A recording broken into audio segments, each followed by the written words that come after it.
tous et bienvenue dans ce journal-là. Hier, 30 mars 2026, la direction de l'information et des relations publiques des armées ont fait un point de presse visant à faire un état précis et régulier de la situation sécuritaire de notre pays. Reportage à Mohamed Sissi. Le terrorisme amenant certaines puissances, certaines chancelleries à recommander à leurs ressortissants de quitter le Mali. La réalité a depuis démontré le caractère totalement infondé de ces allégations. Aujourd'hui, Bamako demeure. Aujourd'hui, le Mali demeure. Demain, Bamako va demeurer. Et demain, le Mali demeurera. Vous vous souvenez certainement aussi de l'instrumentalisation des droits de l'homme dans notre pays.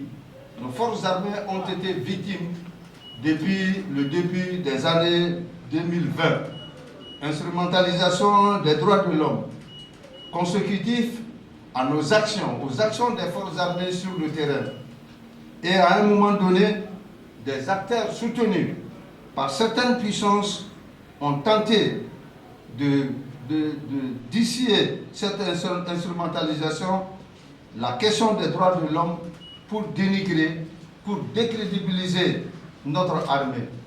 Il est important de rappeler que les forces armées maliennes sont des forces professionnelles attachées au respect strict du droit international humanitaire, mais aussi des droits fondamentaux de tous les citoyens. Souvenez-vous que des attaques perpétrées, des attaques que les forces armées maliennes ont menées dans certaines villes ont été traitées comme des droits, des attaques, des exactions, que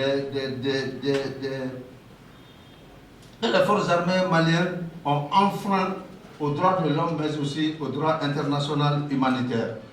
Malgré ces informations qui ont été distillées, le Mali a tenu, les forces armées maliennes ont tenu, et aujourd'hui, pour mettre en cause la montée en puissance des forces armées maliennes, d'autres comportements, d'autres subversions sont en train d'être menées et par les terroristes et par leurs sponsors tapis à l'homme. Face à l'échec de leur tentative de déstabilisation médiatique, les terroristes ont lancé des attaques coordonnées contre des positions des forces armées maliennes. Si vous vous souvenez, des attaques coordonnées ont été menées, si vous vous en souvenez, à Kaï, à Nioro, à Dogofri, dans beaucoup d'emprises des forces armées maliennes où elles ont toutes été repoussées et de manière vigoureuse. Et au-delà de ces attaques, n'ayant pas d'autre solution, ces terroristes se sont évertués à plutôt couper l'approvisionnement de nos grandes villes, l'approvisionnement du Mali en carburant, et ce qui a abouti à l'attaque des convois de soutien. Mais aujourd'hui, les forces armées maliennes se sont adaptées à cette situation et font en sorte que, de nos jours, l'approvisionnement se fait régulièrement et le calme revient petit à petit sur le front de l'approvisionnement de notre pays en carburant. Certains médias ont ensuite tenté de faire croire à l'existence d'accords avec les terroristes. Ce sont de nouvelles manipulations destinées à dénigrer notre armée et à semer le doute dans l'opinion nationale, mais aussi dans l'opinion internationale. Il ne faut jamais oublier que les forces armées maliennes ont face depuis longtemps à des campagnes d'intoxication visant à les présenter comme démoralisées, comme mal équipées ou insuffisamment formées. La réalité sur le terrain est tout autre de nos jours.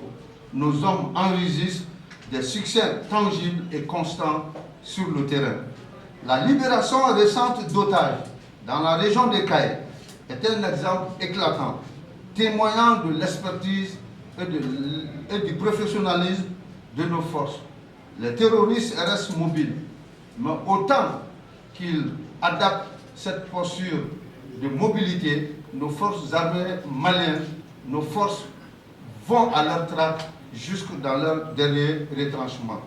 Beaucoup d'opérations ont été menées, beaucoup de neutralisations ont été faites, beaucoup d'équipements des groupes armés terroristes ont été détruits et aujourd'hui, comme vous le savez, les forces armées maliennes ont mis en place des brigades d'intervention motorisées avec des motos qui vont jusqu'au dernier retranchement des terroristes, qui vont les combattre jusque dans leurs camps les plus retranchés. Donc c'est pour vous dire que la libération récente de ces otages dénote vraiment de notre professionnalisme, dénote aujourd'hui de l'engagement ferme des forces armées maliennes à combattre cette nébuleuse terroriste dans notre pays.